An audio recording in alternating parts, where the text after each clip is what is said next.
Assalamualaikum warahmatullahi wabarakatuh.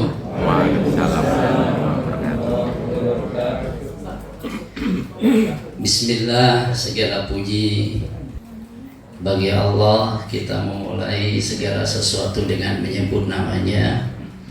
Alhamdulillah, wassalatu wassalamu ala rasulillah.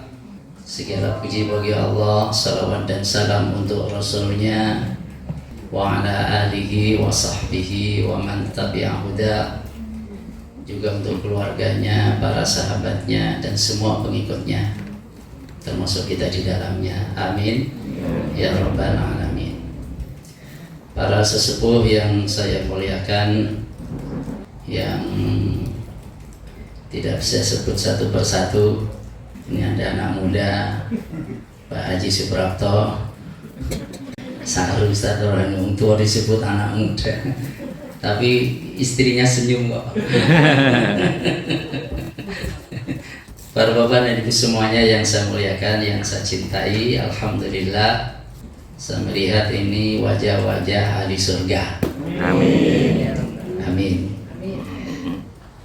Kenapa? Amin mulu. Ntar.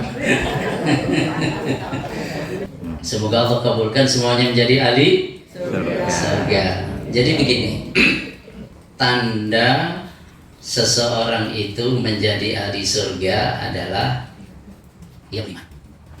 Beriman semuanya. Ya. Ini pertanda bahwa Allah hendak memasukkan kita ke dalam surganya. Tapi kan kita tidak tahu nanti akhir hayat kita bagaimana. Iya, kita tidak tahu memang. Tapi jangan buruk sangka sama Allah. Allah tidak akan menzalimi hambanya. Yang berbuat baik dibalas kebaikan. Orang yang menjaga ketaatan akan meninggal dalam ketaatan. Jadi tidak ada sedikit pun amal kebaikan yang terabaikan, nggak ada. Maka jangan merasa percuma berbuat baik, jangan. Sekecil apapun. Ayatnya hafal semuanya kan sudah. Faman ya'mal mithqala dzarratin khairan yara. Siapa yang melakukan amal walaupun seberat biji dzarrah, ia Allah akan melihatnya. Maksudnya apa? Melihat amal itu dan mendapatkan balasannya di akhirat. Seberat biji dzarrah. Dzarrah itu gambarannya begini. Ini nggak ada yang bolong ya? Ini biasanya kalau di rumah itu ada sinar matahari yang masuk lewat lubang gitu. Kemudian itu kan suka ada debu berterbangan itu, kelihatan. Satu di antara debu itulah satu dzarrah. Amal sekecil itu nggak disia-siakan oleh Allah. Kita akan dapat balasannya. Maka jangan pernah meremehkan amal. Jadi alhamdulillah kita semuanya dipilih oleh Allah menjadi orang-orang yang beriman. Tanda Allah mencintai kita. Lalu begitu Nabi bersabda, Innallaha yu'ti dunya man yuhibbu wa man la yuhib. Sesungguhnya Allah berikan dunia kepada orang yang Allah cintai dan kepada orang yang Allah tidak cintai. Soal dunia semuanya dikasih. Jangankan manusia, yang kakinya 4 juga dikasih. Bahkan yang kakinya 1000 juga dikasih, ya enggak? Dikasih semuanya urusan dunia ini. Iya. Innallaha yu'tid dunya wa man yuhibbu wa man la yuhib. Wa la yu'til imana illa man yuhibbu. Dan Allah tidak memberikan keimanan kecuali kepada orang yang Allah cintai. Ada iman di hati kita, pertanda Allah mencintai kita. Berarti iman itu tanda apa? Tanda cinta dari Allah Subhanahu wa ta'ala. Cincinnya masih berapa? Cincin waktu tanda cinta pertama dulu masih. Terus bapak nggak dijual kan? Imam Ustadz Arwani udah ngasih istrinya dilirik-lirik, dijual dong buat tambahan ini itu. dijaga, tanda cinta. Jadi iman itu tanda cinta Allah kepada kita. Maka tanda Allah, tanda cinta dari Allah itu jaga baik-baik. Ya, jaga baik-baik. Sampai nanti kita berjumpa Allah dalam keadaan iman. Sehingga kalau orang meninggal dalam keadaan iman, kata Rasul dalam hadis sahih riwayat Bukhari, dan ini beliau sampaikan waktu itu di di Haji Wada. Bahkan sebelum Haji Wada, ketika Abu Bakar menyampaikan tentang pesan Rasul, la yadkhulul jannata illa mu'min, tak masuk surga kecuali orang yang beriman. Ada iman berarti ada tiket masuk surga. Tinggal dijaga iman ini. Tiket ini dijaga, jangan disia-siakan.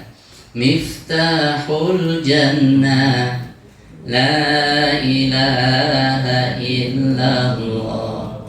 Itu lagu dulu masih ingat, Mbok? Iya. Miftahul jannah la ilaha illallah. La ilaha illallah Muhammadur Rasulullah. La ilaha illallah Muhammadur Rasulullah. Baca la ilaha illallah sehari berapa kali biasanya? 50. Alhamdulillah. Tambah 50 lagi, 100 ya. Karena la ilaha illallah perlu kita perbanyak. Dan nanti kayak wong NU, emang kenapa? Emang kenapa? Wong afdalu ma qultu ana wan nabiyyuna min ba'di wa min qabli la ilaha illallah. Sebaik-baik yang aku katakan dan dikatakan Nabi sebelumku adalah la ilaha illallah. La ilaha illallah. Hanya saya nanya kalau mau tidur, tadi udah baca la ilaha illallah berapa kali? Berapa kali ya? Ayo baca yuk. Saja baca 100 kali. Baca. Karena itu kata yang paling mulia. Perbanyak.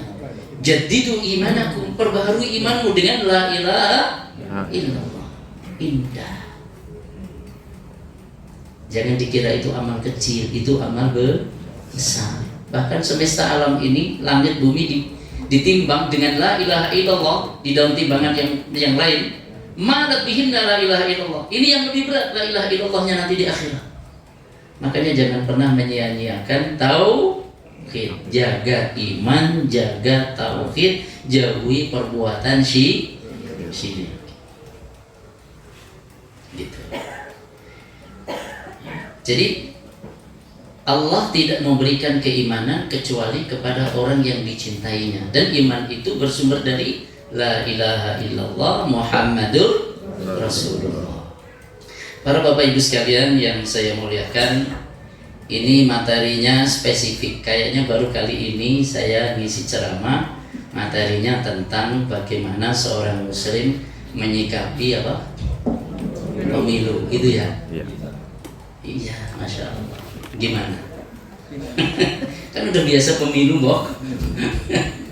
Bagaimana menyikapi pemilu? Yang pertama, jadikan sebagai ladang amal saleh. Enak, Bok? Jadikan proses ini sebagai ladang amal saleh.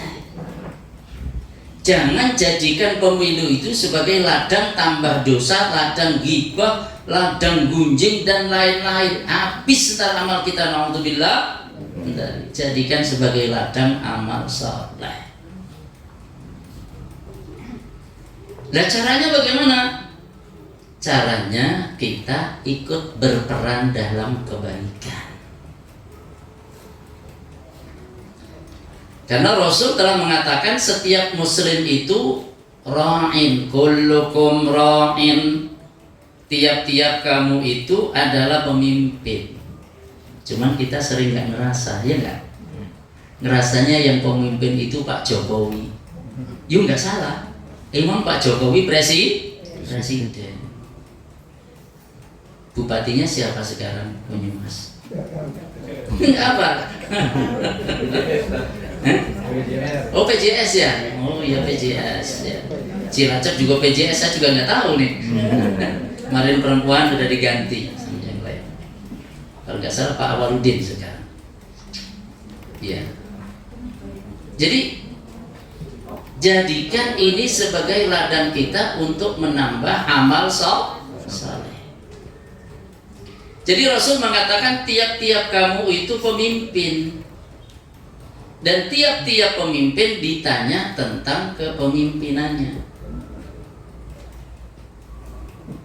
Terus Rasul sebut dari pemimpin yang tertinggi, al-imamu ra'in, imam, pemimpin tertinggi itu ra'in, dia pemimpin. Wa mas'ulun an ra'iyati, dia ditanya sesuai dengan kepemimpinannya itu. Wilayahnya lebih luas, tingkat kepemimpinannya. Hisabnya lebih panjang, lebih rumit. Ya. Terus warrajulu ra'in, seorang suami, seorang laki-laki pemimpin di rumahnya terhadap istrinya, terhadap anak-anaknya. Dan dia juga akan diminta pertanggungjawaban tentang kepemimpinannya. Kalau istri gimana? Wal mar'atu ra'iyatun fi baiti zawjiha. Seorang wanita, seorang istri juga pemimpin di rumah suaminya. Dan dia juga ditanya tentang kepemimpinannya. Suami masuk, istri masuk. Siapa yang bukan suami? Ibu. Siapa yang bukan istri? Bapak ya. Jadi kan suami istri, semuanya jadi suami. Ya, kita suami, kemudian istri. Suami masuk sebagai pemimpin, istri juga pemimpin. Nah kalau pembantu gimana? Rasul mengatakan pula wal khadimatu ra'iyatun fi mali sayyidihi. Wal khadimu, pembantu itu juga pemimpin dalam mengelola harta majikannya. Dan dia juga akan ditanya tentang kepemimpinannya. Artinya apa? Rasul telah membagi tanggung jawab kepemimpinan ini habis. Semuanya tapis, dibagi kepemimpinan ini sesuai dengan porsinya. Ada pemimpin tertinggi, ada pemimpin rumah tangga, ada pemimpin di bawah rumah tangga ini, yaitu kemudian sampai kepada pembantu. Semuanya ada tanggung jawab dan pertanyaannya nanti di akhirat. Ada hisabnya. Ada hisabnya, diminta pertanggungjawaban. Artinya apa? Kamu gimana kemarin kepemimpinan? Ditanya. Bagaimana cara mendapatkannya? Bagaimana kamu menggunakannya? Manfaat apa yang kamu wujudkan? Penyimpangan apa yang kamu lakukan? Semuanya ada pertanyaannya. Jadi ini yang pertama. Maka dari itu jadikan perhelatan pemilu ini sebagai ladang kita menambah amal saleh. Dengan cara apa? Kita mengambil bagian sesuai dengan porsi kepemimpinan yang Rasul berikan itu kepada masing-masing orang. Kita mengutuk keburukan-keburukan, nggak selesai. Ibarat orang bilang mengutuk kegelapan, 1000 kali dikutuk kegelapan nggak bakalan jadi terang. Lebih baik nyalakan lilin dan nyalakan lampu terang. Tapi lampu saya cuma kecil kok, cuma pakai HP. Walaupun cuma pakai lampu HP, tapi kalau semuanya menyalakan menjadi terang. Jangan pernah meremehkan amal sekecil apapun. Berperan aktif, jangan golput. Apalagi sekarang golput sudah punya partai. Orang-orang golput itu sudah masuk partai kok, masih golput aja. Jadi udah nggak ada istilah golput. Seorang muslim bertanggung jawab, mengambil bagian. Milih tidak mungkin kita merasa kesuh, merasa apa ya, wah dipilih jebule kayak kue. Yang penting kita sudah berikhtiar yang menurut kita lebih baik. Maka terus kita tingkatkan pemahaman kita, tingkatkan interaksi kita, tingkatkan kejernihan pikiran dan hati kita, sehingga dengan begitu Allah bimbing kita memilih dengan pilihan yang lebih baik. Nggak ada yang baik Ustaz, adanya buruk semuanya. Ya sudahlah, buruk yang 100, ada buruknya 75, ada yang buruknya 50. Pilih yang buruknya paling sedikit. Jadi kalau ada baik, ada yang lebih baik, ada yang paling baik, pilih yang paling baik. Apa cuma 3? Ya kalau presiden dan capresnya cuma 3. Kalau caleg banyak. Kalau di dapil berapa ini? Hafal ya. Pokoknya Banyumas Cilacap lah. Banyumas Cilacap calegnya banyak. Yang provinsi, yang pusat, segala macam. Jadi yang pertama, jadi jadikan sebagai ladang amal soleh. Kita mengambil peran dan tanggung jawab sesuai dengan porsi kita. Ya. Dengan kata lain, jangan masa bodoh. Enggak masa bodoh seorang urusan milih ya yang jadi pegawai ini ya tetap pegawai ini, enggak milih juga tetap, enggak sesimpel itu. Ya. Kata Utsman bin Affan, innallaha yaz'u bisultan ma la yaz'u bil Qur'an. Sesungguhnya Allah mencegah melalui kekuasaan apa-apa yang tidak bisa dicegah melalui Al-Qur'an. Coba datang ke Alexis. Ya. Alexis apa itu? Jakarta itu, Jakarta. Iya. Ceritanya ya tempat maksiat lah. Itu Alexis Jakarta tempat maksiat. Kenapa? Ya ngerti mau diberitakan. Terkenal gue. Ya. Alexis. Itu sudah berapa kali diusulkan, diprotes, yang FPI protes, yang bukan protes, segala protes, didalili innallaha ya'muru tetap aja pakai Quran remempan. Tapi begitu pakai kekuasaan gubernur dengan tanda tangannya, tutup, selesai, tutup. Tempat maksiat ditutup, tidak boleh beroperasi, ya, karena telah banyak melakukan pelanggaran. Artinya banyak keburukan-keburukan yang bisa dihentikan dengan kekuasaan, yang tidak bisa dihentikan dengan Al-Quran. Maksudnya gimana? Al-Quran ini difahami orang yang memiliki jiwa yang mengimaninya, tergugah untuk mengamalkannya. Tapi tidak semua orang tergugah mengamalkan, betul nggak? Nggak semua orang. Maka bagi orang yang hatinya tidak tercerahkan, tidak tergugah dengan nilai-nilai kebaikan yang disampaikan Quran, ini pakai tongkat kekuasaan. Itu pentingnya kekuasaan. Sekarang saudara-saudara kita di Palestina dijajah sama siapa? Sama Israel. Dibantu siapa? Amerika. Sama siapa lagi? Inggris. Yang ngasih Israel tinggal di Palestina siapa? Inggris. Karena dulu berada di bawah jajahan Inggris. Tahun 48 Inggris menyatakan keluar dari tanah jajahannya.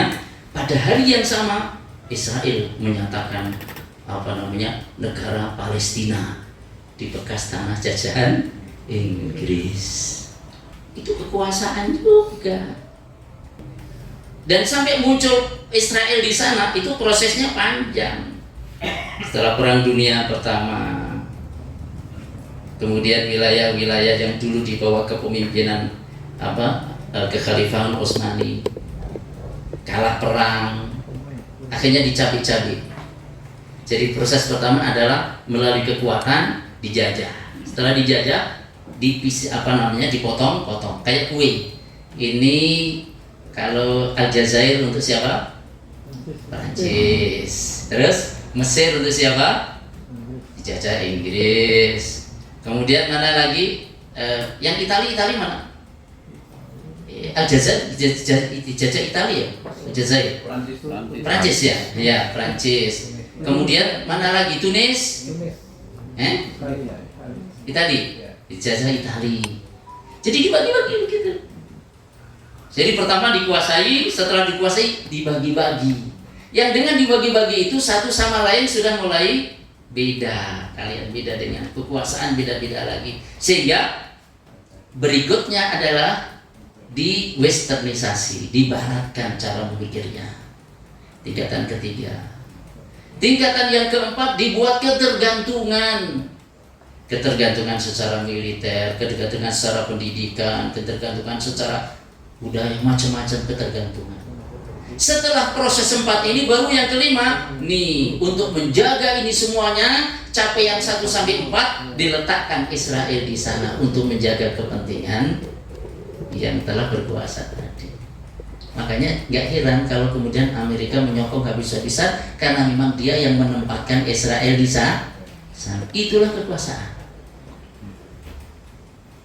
Maka yang paling berkepentingan Indonesia maju adalah umat Islam. Umat Islam paling berkepentingan Indonesia ini maju. Umat Islam paling berkepentingan Indonesia ini bersatu. Umat Islam paling berkepentingan Indonesia ini adil, makmur, merata, semua diperlakukan secara adil. Umat Islam paling berkepentingan untuk itu. Sebab apa? Kalau Indonesia maju, Indonesia adil, Indonesia makmur untuk semua tanpa dibedakan, maka otomatis umat Islam sebagai mayoritas mendapatkan haknya, betul? Otomatis mendapatkan haknya. Makanya tidak ridho kalau sekiranya dicabik-cabik, dipecah belah segala macam. Paling sedih umat Islam. Karena apa? Umat Islam yang menginginkan negara ini maju. Maka ironis kalau sampai umat Islam sebagainya dituduh anti NKRI segala macam. Oh, ini dari rahim perjuangan dulu, fi sabilillah, di jalan Allah. Makanya ini bukan milik orang lain. Indonesia ini milik kita semuanya, milik tumpah darah bangsa Indonesia. Ya, kita berkepentingan, berkewajiban untuk merawat nikmat Allah ini. Ini nikmat Allah yang wajib dirawat. Salah satunya melalui nanti 5 tahunan ini, usaha yang bisa kita lakukan apa? Lakukan, semoga menjadi amal saleh. Niatkan. Ini yang pertama. Jadi bukan sebagai kesempatan untuk caci maki, jangan. Niati nambah amal saleh. Iya. Kemudian yang kedua, ketika kita hendak memilih, ada 2 kriteria disebutkan dalam Quran secara garis besar. Ini yang dikatakan oleh anaknya siapa? Syuaib yang di Madian itu kepada ayahnya, kepada Syuaib. Inna khaira man istajartal qawiyyul amin. Yang mengatakan sebaik-baik orang yang engkau angkat sebagai pekerja adalah orang yang kuat dan punya amanah, bisa dipercaya. Yang pertama al-quwwah, kekuatan. Yang kedua al-amanah. Kekuatan di sini maksudnya kemampuan, mampu dan amanah. Ini tolong pertama. Kadang orang mampu tapi nggak amanah, ya. Pinter, mampu tapi nggak jujur. Jangan. Jujur tapi orang bisa ngapa-ngapa, kacau. Makanya diperlukan 2 ini, al-qawiyyul amin, yang kuat dan bisa dipercaya. Masya Allah. Dan itu waktu itu ada pada Nabi Musa alaihissalam. Begitu mendengar usulan dari anaknya, orang tuanya respon, oh ini kelihatannya anak saya udah capek ini, ngurusin ternak, ngurusin ini. Kan beliau sudah tua, anaknya perempuan 2, belum nikah. Akhirnya suruh milih, kamu mau nikah yang mana? Dinikahi dengan salah satunya, Nabi Musa menikah. Padahal dia keluar dari Mesir dalam keadaan takut, mau dibunuh. Keluar dari Mesir dalam keadaan takut, mau dibunuh. Yang penting keluar, menjauh dari Mesir. Kemana? Nggak tahu. Ya. Makanya dia berdoa. Pentingnya berdoa ini. Asa ayyahdiyani Rabbi sawa as-sabil. Walamma tawajjaha tilqa'a Madyana, ketika ia berjalan menuju ke arah Madian, ia berdoa, asa ayyahdiyani Rabbi sawa as-sabil, semoga Tuhanku menunjukiku sawa as-sabil, jalan yang benar. Jalan yang benar ini jalan fisik atau jalan aturan?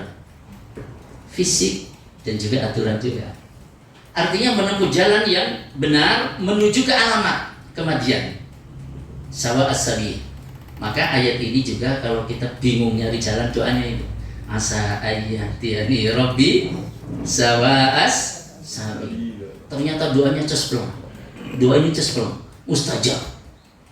Ya, bukan saja nyampe alamat. Dapat jodoh. Dapat jodoh itu tadi. Iya. Coba bayangkan, dia merantau meninggalkan rumah, betul? Meninggalkan keluarga, betul? Meninggalkan pekerjaan, betul?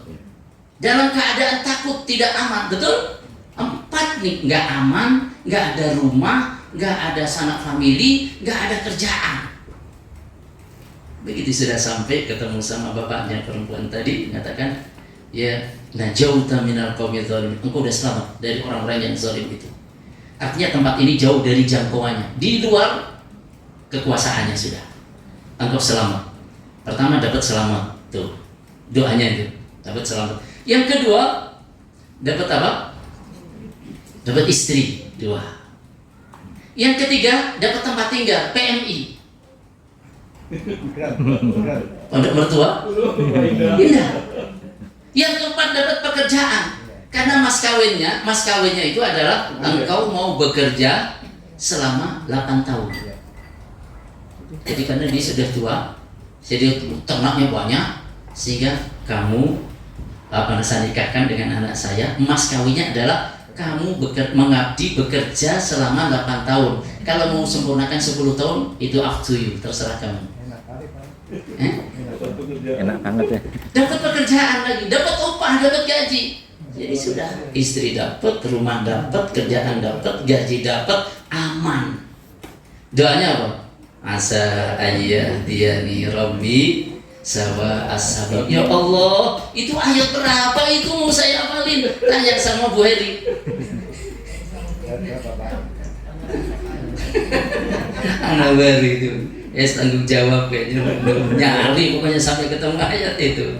Semoga Tuhanku menunjukiku jalan yang benar. Doa ini diucapkan 5 dapat itu tadi dari Allah Subhanahu wa Ta'ala. Jadi pesan anak ini kepada orang tuanya, ini orang kan tadinya sebenarnya bantu, nggak minta upah tadi. Jadi ini kasihannya ada perempuan 2. Ini kenapa ceritanya kamu kok nggak ikut ke tempat di mana orang-orang sedang ngambil air kan untuk ternaknya. Orang laki-laki banyak di situ. Kenapa kamu di sini berdua sambil megangin menambatkan ternak? Iya, kami tidak bisa memberi minum untuk ternak kami sampai para penggembala itu pulang, laki-laki. Artinya apa? Menjaga kesucian diri, nggak mau berdesek-desekan dengan laki-laki. Benar terpaksa harus bekerja, akan tapi tetap menjaga kesucian diri. Melihat ini terenyuh, sini. Tak ambilin tak bawain ternaknya untuk minum. Lihat, Nabi Musa itu, pemuda itu hebat, kuat tuh. Makanya lapor sama bapaknya, Pak, itu pemuda kuat dan bisa dipercaya, gak macem-macem juga sama kita.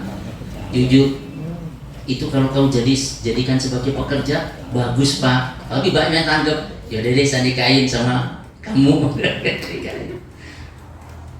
Jadi al-qawiyul amin, orang yang kuat dan memegang amanah. Ini sehingga nanti ketika kita milih di TPS, kira-kira kalau kita tusuk dengan bismillah itu pantas. Kita tusuk bismillahirrahmanirrahim, pantas. Tapi kira-kira kalau disuap, kita singgah lah insya Allah di sini, tingkatannya beda. Di sebagian orang kan disuap 100.000 umpamanya, 200.000, karena dapat 200. Bismillahirrahmanirrahim, niat ingsun nyoblos pemimpin yang baik apa yang bayar ini?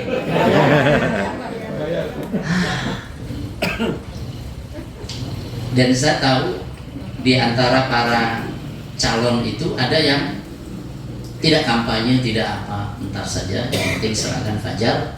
Jadi nanti sudah disiapkan sekian miliar, nanti pada hari hanya masing-masing ada yang 200-an, ada yang menyiapkan 300.000, udah itu langsung kunci itu semuanya. Apa jadinya kalau seperti itu nanti kepemimpinan bangsa ini? Saya sedikit cerita di Amerika Serikat. Ini ketika dari PBB membuat resolusi untuk menghentikan serangan dari Israel ke Gaza, siapa yang menolak? Veto Amerika, betul? Veto Amerika. Kenapa? Karena senator, kongres yang ada di Amerika itu, calon-calon yang masuk ke sana rata-rata mereka dibiayai sama lobi Yahudi. Rata-rata dibiayai sama lobi Yahudi. Jadi mereka yang mau mendukung Israel dibiayai supaya nanti jadi anggota legislatif. Dan ketika jadi, maka bantuan senjata ke Israel, bantuan ini segala macam seperti itu. Kira-kira di Indonesia ada nggak yang dibiayain kayak gitu? Hah? Saya belum melakukan penelitian, saya belum tahu persis, tapi nada-nadanya mungkin saja ada, betul nggak? Ya.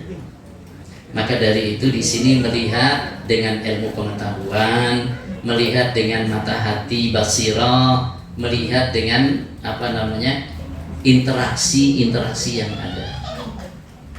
Al-Qawiyul Amin. Yang kedua, yang ketiga, jaga ukhuwah. Ya, jangan sampai gara-gara pilihan beda kemudian nggak tegur sapa. Jangan. Jaga ukhuwah. Karena apa? Kata Rasulullah Shallallahu Alaihi Wasallam, fa inna fasada dzatal baini hiyal haliqah. La aqulu tahliqu syar, walakin tahliqud din. Karena rusaknya hubungan antara seseorang dengan saudaranya itu pencukur. Aku tidak katakan itu mencukur rambut, melainkan mencukur agama. Agama yang kita jaga itu tadi, yang kita ingin hidup dengannya dan sampai mati dalam keadaan iman dan Islam, kita jaga. Di antaranya adalah dengan menjaga ukhuwah persaudaraan. Sebab rusaknya ukhuwah ini bisa mencukur agama, bisa mengikis agama. Na'udzubillah min dzalik. Jaga ukhuwah. Tapi ngeselin Ustaz. Ngeselin, iya. Kalau ada orang ngeselin nama kita, itu kesempatan dapat pahala gede. Pahala apa? Sabar. Enak di dia, dimaafin. Enak di kita juga. Memaafkan dengan apa? Orang yang dimaafkan dengan yang memaafkan, enakan mana? Benar. Orang salah sama kita maafin, enakan dia apa enakan kita? Iya, dua-duanya. Ada yang bilang enakan dia, ada yang bilang enakan kita. Dia benar enak dimaafkan, sehingga dihisab di akhirat nanti udah selesai antara kita dengan dia. Enak nggak? Enak. Tapi kita apa enaknya memaafkan dia? Enaknya adalah hati kita lapang, ini di dunia. Ya, udah nggak ada beban. Ketemu juga wajah udah welcome aja, udah enak. Di akhirat nanti, karena kita orang yang suka memaafkan, Allah itu maha pemaaf terhadap orang yang suka memaafkan. Kita mendapatkan balasan sesuai dengan amal kita.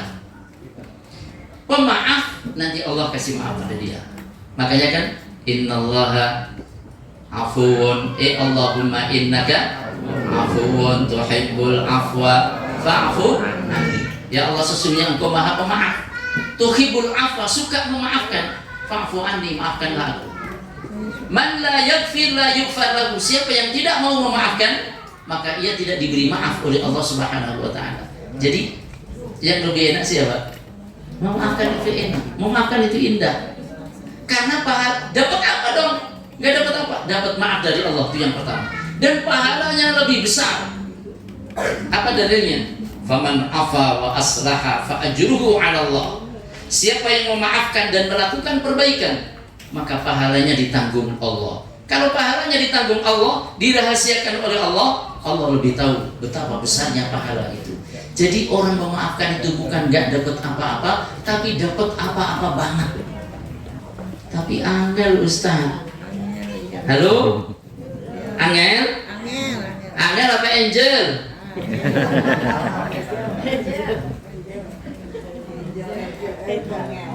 Apa-apa perlu dilatih, dibiasakan. Wong sabar itu juga perlu biasa. Diprovokasiin, malah mendidik. Saya maafin, nggak apa-apa, saya maafin. Tapi gemeter ini tangannya. Saya maafin. Besok lagi memaafkan, iya saya maafin. Sudah agak kendor. Lama-lama, ya sudah apa. Nah, proses. Sampai ada orang di saudara kita juga nanya ke saya, Ustaz, saya ini normal nggak? Hah? Emang kenapa? Dia seorang dokter. Saya tadi itu dimarah-marahin di kantor sama teman. Kenapa? Ya, tahu, saya juga nggak tahu katanya. Nah, ada masalah ini, saya dikira ini atau ini. Dan saya nggak tahu apa dimarahin. Dan terus saya kasihan sama dia. Saya nggak marah, saya nggak sakit hati, enggak. Kasihan aja sama dia. Saya khawatir kalau nanti darah tingginya naik, saya khawatir itu. Memang darahnya tinggi. Kalau naik itu kan khawatir gitu. Jadi yang dinanyakan saya ini normal nggak? Dimarahin, dikata-katain gitu nggak marah. Nah, tapi sama maafin aja malah kasihan sama dia. Normal nggak kayak gitu? Kalau warung ada abnormal ya? Iya. Karena saya, alhamdulillah Allah berikan kelapangan dan itu lapang dada. Walaupun yang bersangkutan yang disebut tadi nanti pada waktunya juga ternyata memang kena stroke, kemudian separuhnya nggak bisa bergerak, padahal dia kerjanya harus menggunakan tangan itu, ini dan yang lain. Ya semuanya ada ketentuan dari Allah Subhanahu wa Ta'ala.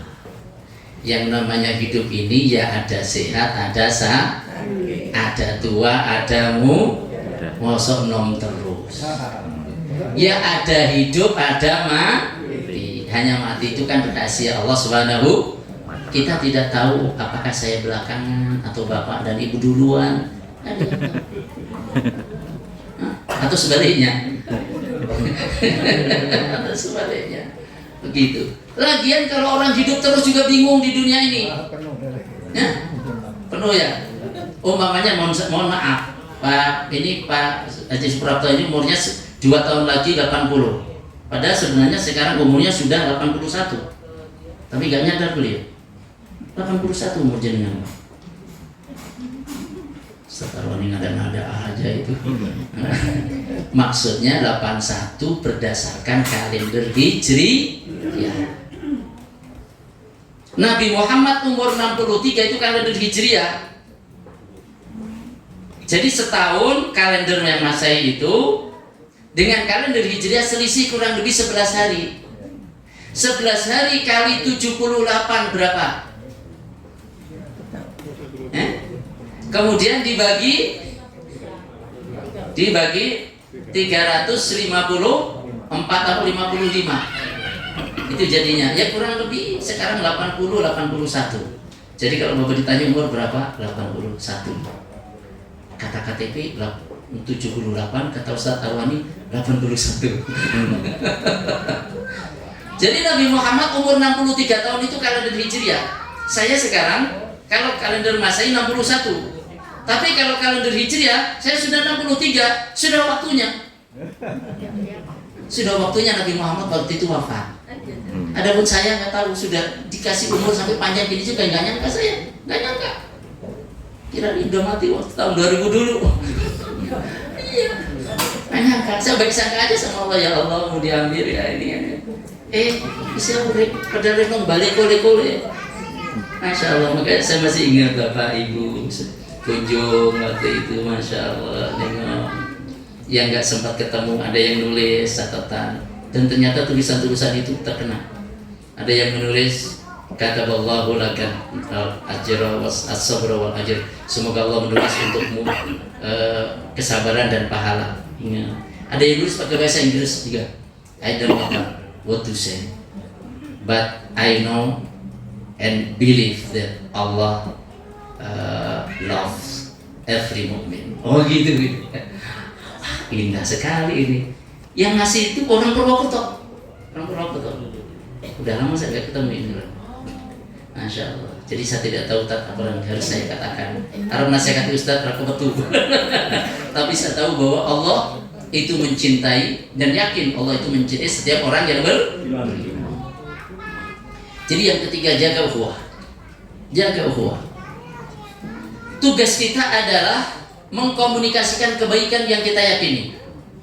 Ini yang lebih baik, ini yang lebih prospektif untuk membangun Indonesia ke depan lebih baik, ya. Ya, kita yakinkan orang, kita ajak orang, jangan diam, diempat sendiri, jangan. Namanya amar ma'ruf nahi munkar di sini nih. Ya. Tidak adil kalau kita menuntut orang-orang yang akan menjadi pemimpin itu agar berbuat maksimal, sementara kita hanya nonton, nggak adil. Jadi ada sementara orang yang tugasnya, yang kerjaannya itu hanya komentari, menuntut supaya ini semuanya baik, tapi dirinya sendiri nggak mau terlibat, maunya minta. Ini nggak adil ini. Nyuruh supaya para calon-calon itu berlaku adil, jujur, tidak korupsi, tapi begitu calon-calon itu pemilihan dimintain duitnya. Kalau enggak saya pilih. Coba yakinkan pada orang lain, ajak orang lain. Adapun orang yang sudah kita yakinkan dia tidak mau, urusan kita sudah selesai dengan Allah Subhanahu wa Ta'ala. Kita sudah dapat pahala, sudah. Amar ma'ruf nahi munkar, merubah menuju kebaikan. Kita melakukan itu. Yang keempat, jangan membuat fitnah. Jangan membuat fitnah. Makanya kalau ada berita ini segala macam, jangan langsung share. Apalagi itu videonya umpamanya begini-begini, lihat dulu sampai utuh. Karena boleh jadi belakangnya beda dengan narasi awalnya. Saya tidak berani meng-share video sebelum saya tonton secara utuh. Setelah saya tonton secara utuh pun saya masih lihat dulu, ini pakai AI apa enggak? Karena sekarang kan zamannya kan, ya, AI bisa nggak bisa bahasa Arab, kena ngomong Arab fasih, nggak bisa bahasa Inggris, ngomong Inggris fasih. Cuman foto didesain begitu rupa, kasih suara, mulutnya ngomong. Hati-hati. Yang kita ragu jangan. Yang disebut pendusta kata Nabi itu tidak karena kita berdusta, bukan, tapi karena kita melansir kedustaan. Itu disebut pendusta. Meneruskan. Kata Rasulullah, kafa bil mar'i kadiban ayyuhadditsa bi kulli ma sami'a. Cukuplah kebohongan seseorang, cukuplah seseorang itu disebut sebagai pendusta kalau ia menceritakan semua yang ia dengar. Dengar ini ceritain, dengar ini ceritain, dengar ini ceritain. Padahal yang dia dengar itu ada yang benar, ada yang salah, ada yang jujur, ada yang bohong. Kalau semuanya diceritakan berarti ikut andil dalam menyebar kebohongan. Sudah cukup sebagai pendusta, walaupun kita nggak niat dusta. Maka jangan buat fitnah. Hisabnya panjang di akhirat, ngeri. Jangan mencaci maki orang juga, ya, karena nanti itu kaitannya dengan harga diri orang lain, ada hisabnya di akhirat. Ma yalfidhu min qawlin, tidaklah seseorang melafalkan satu ucapan, illa ladaihi, kecuali ada padanya raqibun atid, malaikat yang mengawasi dan selalu hadir.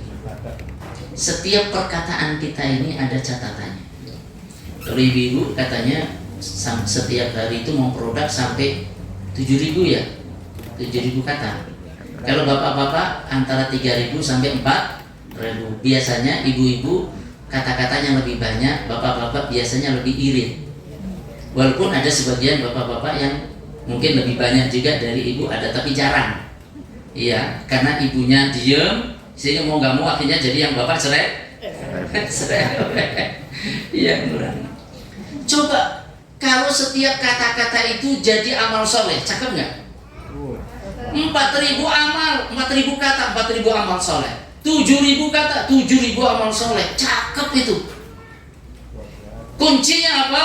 Wal kalimatut thayyibatu shadaqah, perkataan yang baik itu sedekah. Sedekah nggak pakai duit, tapi sedekah pakai kata-kata yang mulia. Jangan menebar fitnah. Walaupun niatnya baik, niat baik, tempuh dengan cara yang baik. Yang terakhir, ini sudah keluar Akhirnya ini udah tanda-tanda ada selesai ya. Ya. Yang terakhir doa, jangan lupa doa. Di antara ulama mengatakan, seingat saya Imam Ahmad bin Hanbal rahimahullah, beliau mengatakan, saya kalau ada doa mustajab, saya kalau punya doa mustajab, maka doa saya itu saya peruntukkan agar terpilih pemimpin yang adil.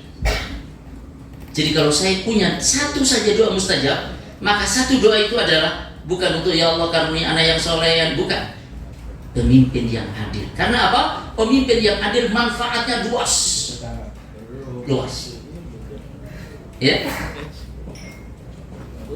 Makanya 7 golongan yang masuk surga, yang dapat apa? Naungan Allah, ada 7 golongan yang nanti didaungi Allah di saat ada naungan selain naungannya, yaitu di padang mahsyar. Yang disebut pertama bukan ustadun, bukan. Malah nggak ada di situ disebut ustadz, nggak ada. Yang disebut pertama imamun adil, pemimpin yang adil. Pemimpin yang adil itu kalau mencintai memuliakan, kalau membenci tidak menzalimi. Suami yang adil sebagai pemimpin kalau mencintai istrinya akan memuliakan istrinya. Kalau membenci di antara sifat istrinya tidak berlaku zalim padanya.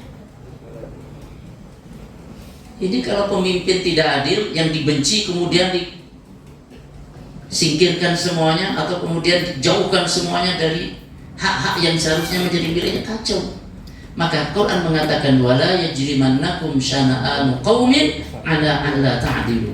Jangan kebencian kamu kepada suatu kaum membuat kamu berlaku tidak adil. Saya benci dengan si fulan saja, tidak boleh saya berlaku zalim terhadapnya.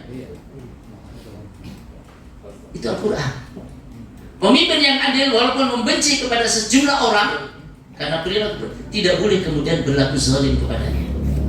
Ini pemimpin yang adil, kalau mencintai akan memuliakan, kalau membenci tidak akan menzalimi. Semuanya diperlakukan dan masing-masing ada track record yang sudah kita tahu. Tidak membuat gaduh dalam kehidupan ini, membuat masyarakat jadi rukun, hak-haknya dipenuhi, Masya Allah. Maka doakan pemimpin-pemimpin yang terpilih adalah pemimpin-pemimpin yang adil. Jangan kecilkan arti doa. Ini yang di mana? Di Palestina itu. Kemarin dalam 24 jam hari kemarin, saya ngikutin terus beritanya. Ya, dari channel yang ada. Itu ada 22 perwira dan tentara Israel yang masuk ke mana? Masuk ke rumah. Rumah itu sudah dipasang bahan bom ledak, guru masuk di rumah, ledakan 22. Dan sampai sekarang yang tercatat sudah puluhan ribu dari tentara Israel yang yang tewas. Sebagian kecil yang diberitakan. Ya. Jadi kekalahan, bayangkan Gaza yang dikungkung. Jadi itu tempatnya kecil.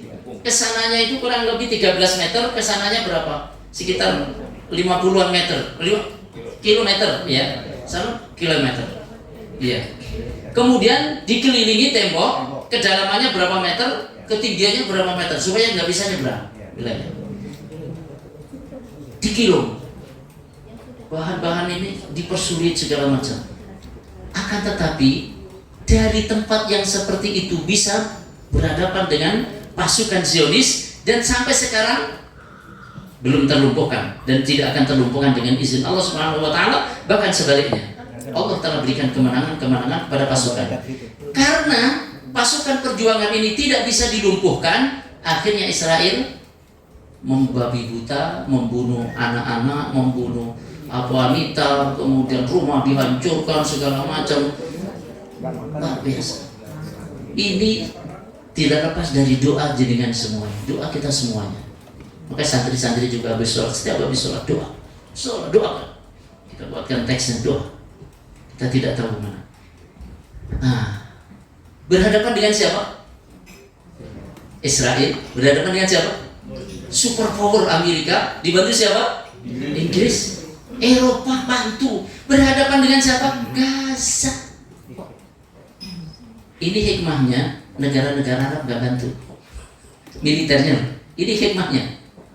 Faedahnya apa? Kalau negara bantu militer, kemudian Israel kalah, ya pantaslah. Wong 20 negara berhadapan dengan satu. Tapi ini Gaza yang sudah terkungkung begitu rupa bisa berhadapan dengan super power dengan segala kekuatannya dan persenjataan yang terbaru semuanya dikirimkan ke sana, tapi tidak bisa mengalahkan para pejuang Israel. Subhanallah. Ini tanda-tanda kebaikan. Tanda-tanda kebaikan untuk kita semuanya. Semoga Allah senantiasa memberikan kekuatan pada saudara kita. Jadi pertama, jadikan sebagai ladang amal saleh. Yang kedua, pilihlah yang punya kemampuan dan amanah. Yang ketiga, jaga ukhuwah, jaga persatuan. Yang keempat, jangan membuat fitnah. Kata-kata yang baik saja, jangan buat fitnah, capek. Ya, dan yang terakhir, doa. Doa itu ibadah. Itulah indahnya doa. Doa itu minta agar hajat kita dimudahkan. Walaupun begitu, Allah catat sebagai ibadah. Kurang apa coba? Kasih sayangnya Allah Subhanahu wa taala kepada kita semuanya. Tidak lupa kita doakan semoga ini Pak Haji Widodo ya kondisinya sedang kurang sehat, Allah berikan kesabaran, Allah berikan kesembuhan, Allah berikan ganti yang lebih baik ya, dengan kenikmatan kesabaran, keridhaan. Begitu juga ada di antara keluarga kita yang sedang sakit. Semoga Allah Subhanahu wa taala berikan kesabaran, semoga Allah berikan jalan untuk mendapatkan kesembuhannya, dan semoga Allah gantikan dengan kenikmatan yang lebih baik lagi. Barakallahu fina wa fikum jami'an. Aku qouli hadza astaghfirullahal azim li wa lakum. Kita akhiri dengan baca surat Al-Fatihah. A'udzubillahi minasyaitonir rajim. Bismillahirrahmanirrahim. Alhamdulillahirabbil alamin. Arrahmanir rahim. Maliki yaumiddin. Iyyaka na'budu wa iyyaka nasta'in. Ihdinas siratal mustaqim. Siratal ladzina an'amta 'alaihim ghairil maghdubi 'alaihim waladdallin. Semoga doa kita diijabah Allah Subhanahu wa taala. Tadi katanya ada pertanyaan, saya buka termin 1 2 3, kelihatannya enggak ada. Sudah enggak ada ya. Monggo saya kembalikan.